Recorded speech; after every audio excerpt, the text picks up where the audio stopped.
হালিশহর জেটিয়ায় দুষ্কৃতীদের হাতে আক্রান্ত বিজেপি কর্মীকে দেখতে উপস্থিত ব্যারাকপুরের বিজেপি প্রার্থী অর্জুন সিং। নিশিদিন ডায়াগনস্টিক সেন্টার, এ কমপ্লিট ডায়াগনস্টিক সলিউশন। আমাদের ঠিকানা 144/1 সেন্ট্রাল রোড, আনন্দপুরি, ব্যারাকপুর, কলকাতা 122। আমাদের যোগাযোগ 9875338719। বুধবার রাতে কাজ থেকে বাড়ি ফেরার পথে কিসমত আলী নামের এক বিজেপি সমর্থককে মারধর করার অভিযোগ ওঠে তৃণমূল কংগ্রেস আশ্রিত দুষ্কৃতীদের বিরুদ্ধে।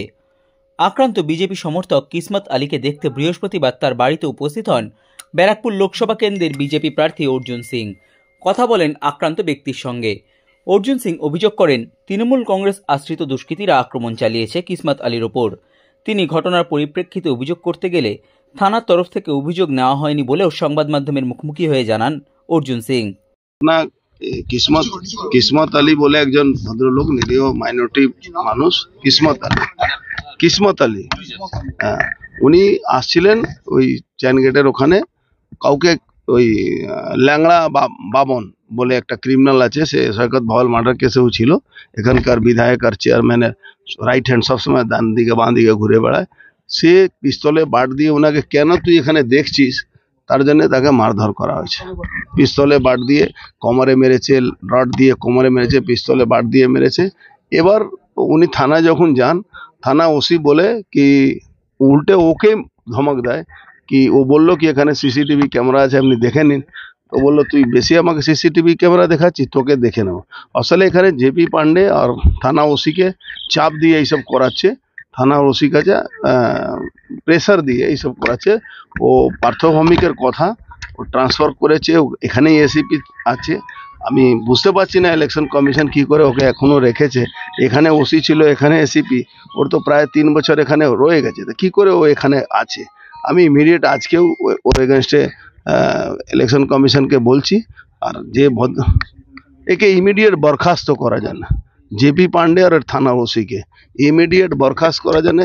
যাকে মারধর করার পরে সে এফআইআর নিচ্ছে না, তো ইলেকশন কমিশনের আন্ডারে যদি এফআইআর না নিতে পারে, তাহলে কবে এফআইআর নিত? যখন ইলেকশন শেষ হয়ে যাবে তবে এফআইআর নেবে?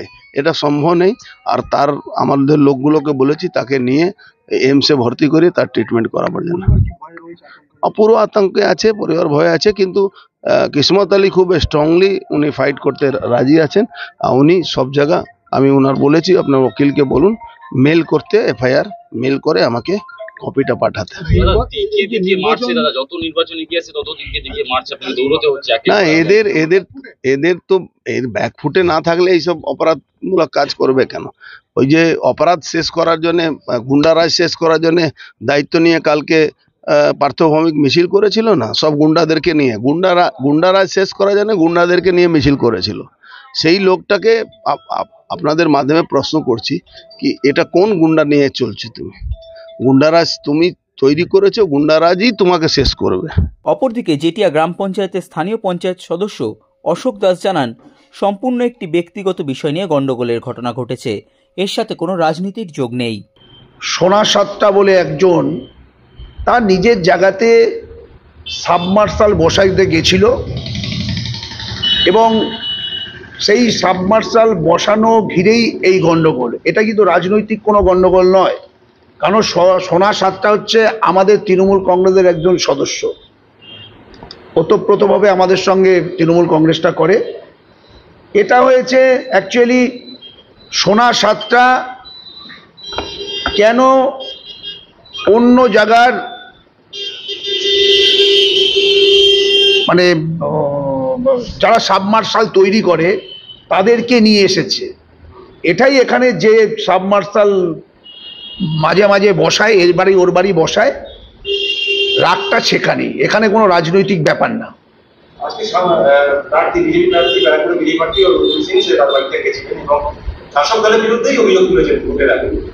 এটা কিন্তু ঠিক কথা নয়। কিসমত বলে যে ছেলেটা ওখানে দাঁড়িয়েছিল, আমার মনে হয় সে ঠেকাঠেকি করতে গেছে, তার জন্য হয়তো লেগে গেছে ওর। এটুকু আমি মানে দায়িত্ব সহকারে বলতে পারি। এটা কিন্তু রাজনৈতিক কোনো হানাহানি নেই, যেটি অঞ্চলে এরকম রাজনৈতিক কোনো হানাহানি নেই। আপনারা দেখতেই পাচ্ছেন চারিদিকে বিজেপি পতাকা, সিপিএমের পতাকা একটা। এখানে এমন কোনো অভিযোগ নেই, বিজেপি অথবা সিপিএম এমন কেউ অভিযোগ করেনি আজ পর্যন্ত যে জেঠি অঞ্চলে একটা পতাকা ছেঁড়া হয়েছে, পতাকা টানাতে দেওয়া হয়নি, মিছিল করতে দেওয়া হয়নি, এমন অভিযোগ হয়তো আপনারা কোনোদিনও পাননি। সেই কারণেই বলছি এটা একটা সাবমার্সাল বসানো নিয়ে গন্ডগোল।